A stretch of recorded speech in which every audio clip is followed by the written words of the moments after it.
പ്രിയപ്പെട്ട കൂട്ടുകാരെ, ഇന്ന് നമുക്ക് പാലക്ക് ചീര കൊണ്ട് ഒരു കറി തയ്യാറാക്കാം. അപ്പോൾ നമ്മുടെ ഉച്ചയൂണിനും ചപ്പാത്തിക്കും ഒക്കെ പറ്റുന്നൊരു കറിയാണ്. വരൂ നമുക്കത് തയ്യാറാക്കാം. ആദ്യമായി പാലക്ക് ചീര എടുത്തിട്ട് നന്നായി കഴുകി വൃത്തിയാക്കി എടുക്കണം. എന്നിട്ട് പാലക്ക് ചീര അരിഞ്ഞ് വെക്കുക. പൊടി ചെറുതായിട്ട് അരിഞ്ഞ് വെക്കുക.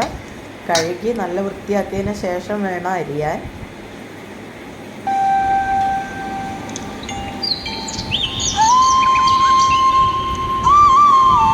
അതിൻ്റെ ഇടയിൽ നമ്മൾ 1 കപ്പ് പരിപ്പ് കഴുകി വേവിക്കാൻ വെക്കണം.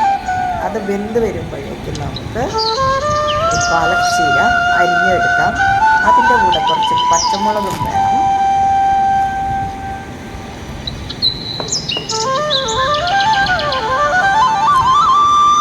വളരെ ടേസ്റ്റി ആയിട്ടുള്ളൊരു കറിയാണ് പാലക്ക് ചീര പരിപ്പിട്ട കറി.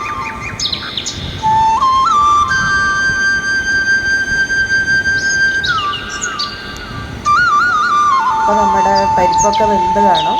ഇനി നമ്മൾ ഈ അരിഞ്ഞ ചീരയും പച്ചമുളകും ഒക്കെ വഴറ്റി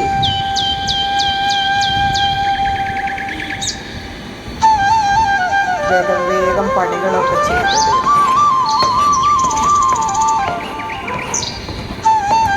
എന്ത് കറിയാണെങ്കിലും നമ്മൾ ഉണ്ടാക്കുമ്പോൾ അതിൻ്റെ കട്ടിങ് കഴിഞ്ഞാൽ കുറേ ഒരു പണി കഴിഞ്ഞല്ലേ. പിന്നെ നമുക്ക് ആകെ ചെയ്യേണ്ടത് ഒരു ഉണ്ടാക്കുക എന്നുള്ളതാണ്. കുക്കിങ് വലിയ വിഷമമൊന്നുമുള്ള പണിയല്ല, എളുപ്പം ചെയ്ത് തീർക്കാവുന്നതേ.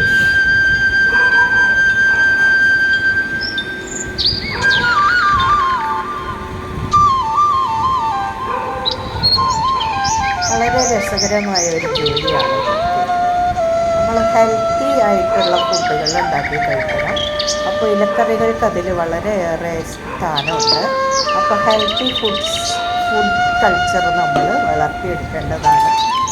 ഈ പച്ചമുളകാണ് നമുക്ക് വേണ്ടത്.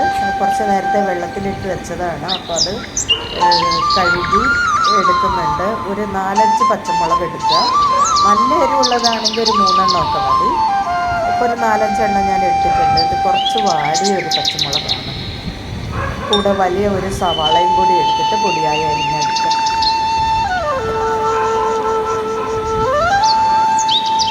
ഈ കറിയിൽ നമ്മൾ വേറെ അധികം മുളകൊന്നും ചേർക്കുന്നില്ല. ഈ ഒരു പച്ചമുളകിൻ്റെ എരിവ് തന്നെയാണ് ഇതിന് പ്രധാനം.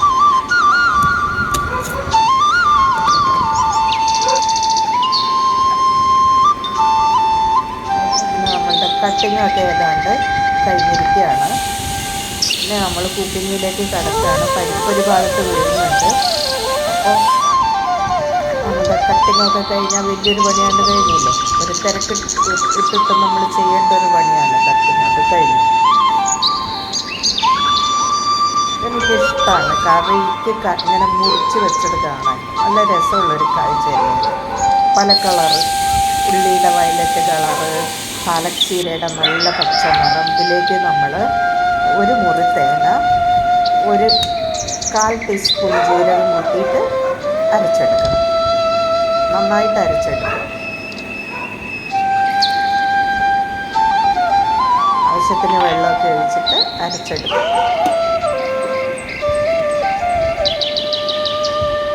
ഇനി നമ്മൾ ഒരു പാനൊക്കെ അടുപ്പത്ത് വെച്ച് അതിലേക്ക് വേണ്ട സാധനങ്ങളൊക്കെ വറുത്തിടാൻ വേണ്ടതൊക്കെ ഉണ്ടാക്കുക. അതായത് ഇതിൽ വഴറ്റിയിട്ടാണ് നമ്മൾ വേവിച്ച പരിപ്പ് ഇതൊക്കെ കൂടെ ഒന്നിച്ചാക്കുകയാണ് ചെയ്യുക. അപ്പോൾ ചെറിയ ഉള്ളി, കടുക്, മുളക്, കറിവേപ്പില, അത്രയ്ക്ക് സാധനങ്ങളൊക്കെ കൂടെ വറുക്കുക. അതിൻ്റെ കൂടെ കുറച്ച് ജീരകവും കൂടി ഇടാം. കുറച്ച് നമ്മൾ അരച്ച് കൂട്ടിയിട്ടുണ്ട്. ഒരു നുള്ള് ഇടാം. 2 അല്ലി വെളുത്തുള്ളിയും ചതച്ചിടുക. പരിപ്പല്ലേ, അപ്പം അതിലേക്ക് നമുക്ക് വെളുത്തുള്ളി അത്യാവശ്യമാണ്. അപ്പോൾ വെളുത്തുള്ളിയും കൂടി ഇട്ട് വറുത്തിട്ട് നമ്മുടെ നമ്മുടെ ഇലകളൊക്കെ കൂടി അതിലേക്ക് ഇട്ടിട്ട് വേവിച്ച് വെച്ച പരിപ്പും കൂടി ഒഴിച്ചാൽ നമ്മുടെ പാലക്ക് പരിപ്പ് കറി തയ്യാറായി കഴിഞ്ഞു.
പ്രിയപ്പെട്ട കൂട്ടുകാരെ, അപ്പോൾ നമ്മളൊരു ഹെൽത്തി ആയിട്ടുള്ള ദിനചര്യ പിന്തുടരുമ്പോൾ ഇലക്കറികൾക്ക് അതിയായ പ്രാധാന്യമുണ്ട്. പാലക് ചീര കൊണ്ട് ഇന്ന് നമ്മൾ തയ്യാറാക്കിയ വിശിഷ്ട വിഭവം എല്ലാവർക്കും ഇഷ്ടപ്പെട്ടു എന്ന് വിചാരിക്കുന്നു. അപ്പോൾ എല്ലാവർക്കും താങ്ക് യു.